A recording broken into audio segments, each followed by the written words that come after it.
E...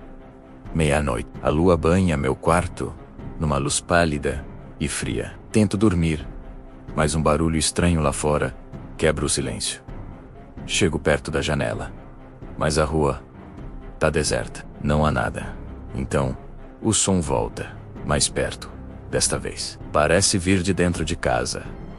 Um arrepio percorre minha espinha. De repente, as sombras no meu quarto começam a dançar, a se contorcer de formas que não são naturais. Pelo canto do olho, vejo algo, uma silhueta escura, alta e magra, parada perto da porta.